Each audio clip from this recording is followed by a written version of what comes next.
Hi guys, welcome to the second episode in my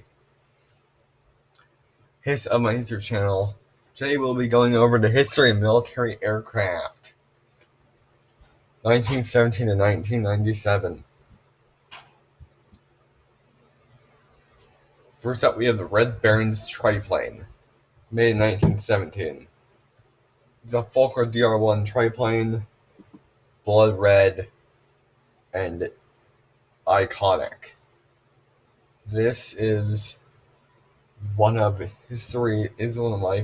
all-time favorite aircraft. Unfortunately, it was destroyed by Allied bombs in World War II. Next, we have the Zeppelin Staaken R VI. This was the biggest,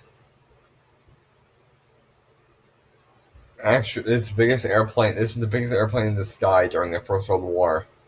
Second biggest thing in the sky, only to the German Zeppelin airships. It was the first one to have a fully enclosed cockpit, as far as I know. It had 4 propellers, which I think is interesting. And I'm unsure on the amount of bombs they could carry. I know it had bombs on both external racks and an internal bay. Next, I have the German Gotha from 1917. Another World War I German bomber. It saw action from 1917 to 1918, so the last 2 years of the war. It had an open cockpit and it seated 3 gunners. It seated 3 gunners and a pilot. It went out day or night, employing rates day or night, and it was one of the tougher bombers. Here's our first World War II aircraft, the British Fairey Swordfish. Here you can see a Swordfish making a run at the infamous Bismarck. The Swordfish was one of the last British biplanes, and served faithfully for the first couple of years of the war before being retired. When probably into the war. You see the gunner and the pilot, and carry 1 torpedo or 4 bombs. It ripped the Italian Navy out of the war in 1940 at Toronto. Next up, we have the Hawker Hurricane, another British fighter. The Hurricane was an awesome fighter, claiming more than half the Germans shot down during the Battle of Britain. Armed with its 8 30 caliber Browning machine guns could tear apart even the strongest of German bombers, or fighters for that matter. The Bf-109 was the top German fighter, and thousands, if not millions, were made. It was armed with a cannon in the nose cone and 4 machine guns, 2 in the wing and 2 on the engine cowling. It was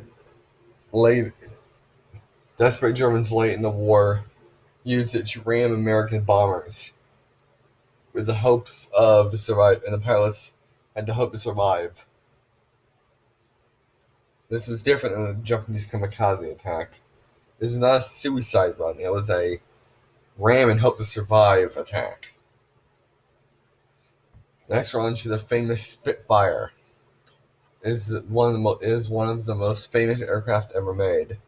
Saw action through all of World War II, and it is armed with 2 machine guns and 2 cannons. Its speed and maneuverability gave it an edge against the German Bf-109, and its guns gave it or gave it the power it needed to knock down the German Heinkel 111s and Griefs that came across the English Channel. Now we're on next up. We have the Japanese A6M0. This is second fastest plane in the Pacific War. It had 2 cannons, 2 machine guns. It was the top Japanese fighter. Its speeds are crazy. Its top speed was 351 miles per hour. I do not think I can control it. It was eventually used as a suicide plane by the desperate Japanese Empire during from 1944 to 45. It was fast and strong. In the beginning of the war, it had an edge over American Wildcats as it could climb better. Next, we have the Dauntless Dive Bomber, an American dive. Well, obviously, an American dive bomber. Yeah, the Dauntless dive bomber made the forced the Japanese Yamato battleship to retreat with the bomb to the one unprotected spot on the rear or the stern.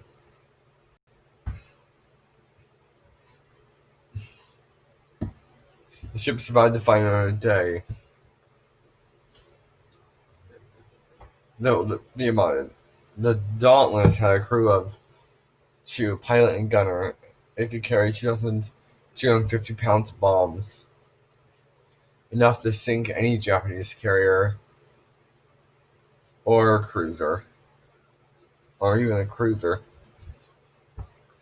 Except with the P-38 Lightning, it was the fastest plane in the Pacific War.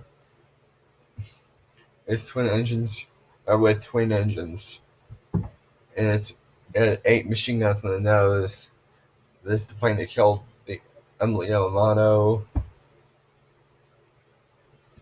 It was a beast of a plane, and the Germans made ones that looked like it, but none were ever as effective.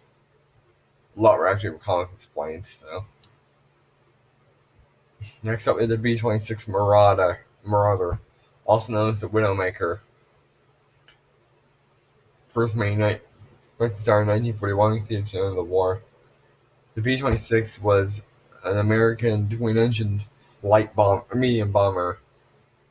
They closely resembled their cousin B-24 Liberator, running 4,000 tons bombs. They could easily raise huge sections of Berlin and Tokyo to the ground, or Japanese and German air bases and other industrial sites and other important sites, not just cities. Next, we have one of the worst, probably the worst bomber ever made. One of the worst. The Japanese G4M Betty.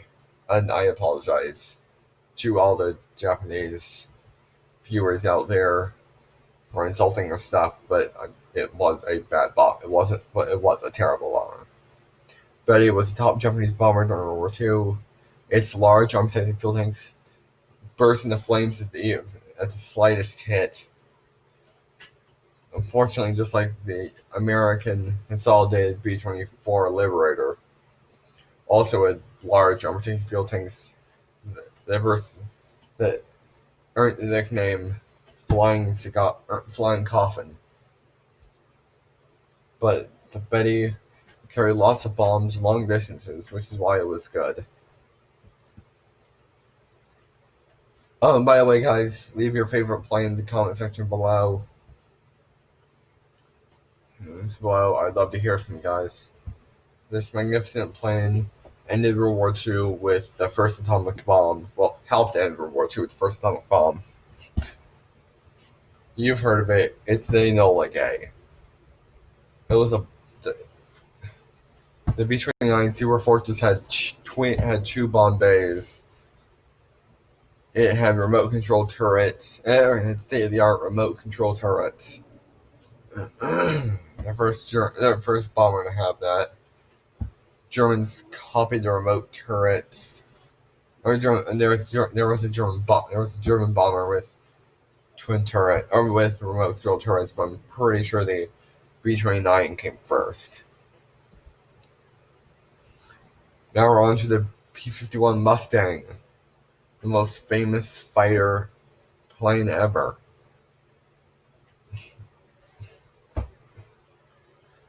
It was one of the fastest planes in the sky.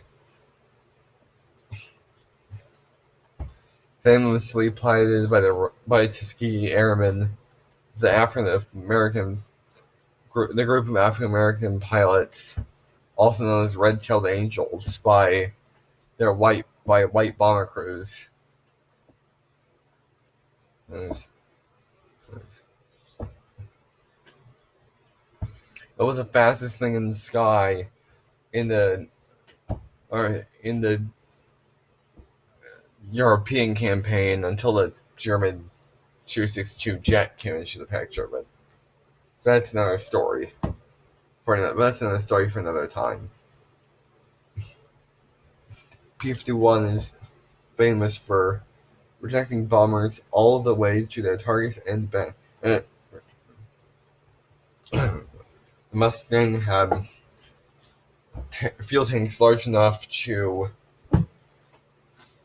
protect the bombers all the way from their base to their target and back. Something the P-47 Thunderbolt never could achieve. They're too small of a fuel tank.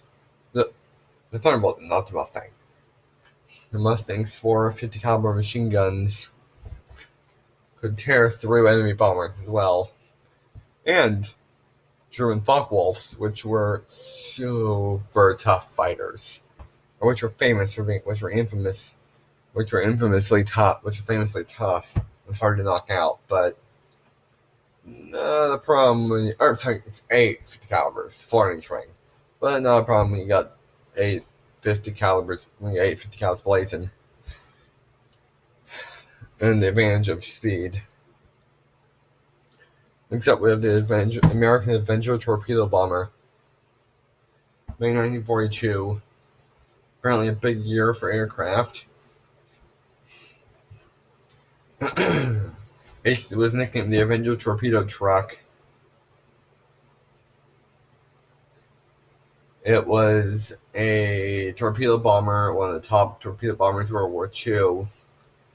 It had a crew of 3, pilot, gunner, and radio operator. And the crew communicated by radio.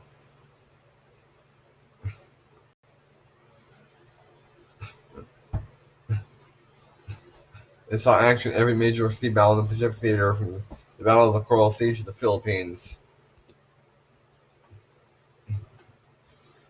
Next up, we have a specific event in World War II.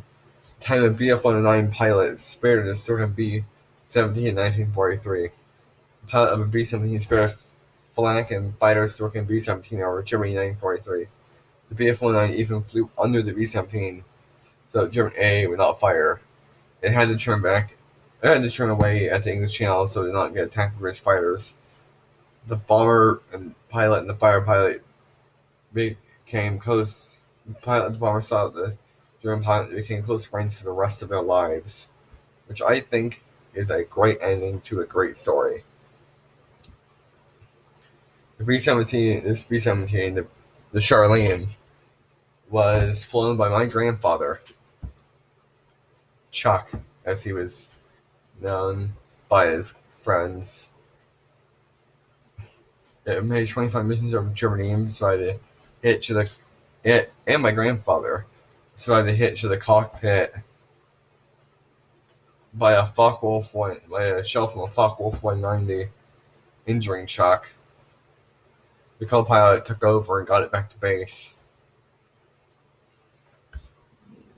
You see him right. You see him right there. The tallest one in the second row.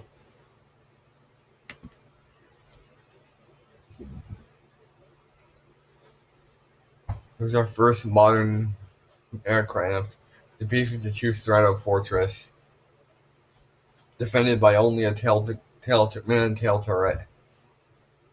Is one of the fancy bombers with eight engines. It does not need that much protecting. It's a nuclear-capable bomber. It can also launch conventional cruise missiles. It can also launch conventional cruise missiles, and only conventional ones, as nuclear missiles are too big for it to carry. But the smaller free-fall nuclear bombs are not. It can carry four of them in a little cluster. Carry at least four in each wing, maybe more. Next, we have the Harrier VTOL jump jet. Harrier is a state-of-the-art vertical takeoff and landing jet. It's been serviced in 1969. It has fought in many a modern war. Widely exported and is in use with 7 countries, including the U.S. and England. It's in English, and I might add and England, of course, because I mentioned this, but it's an English fighter. Except we have the American Apache attack helicopter. It is a widely exported helicopter.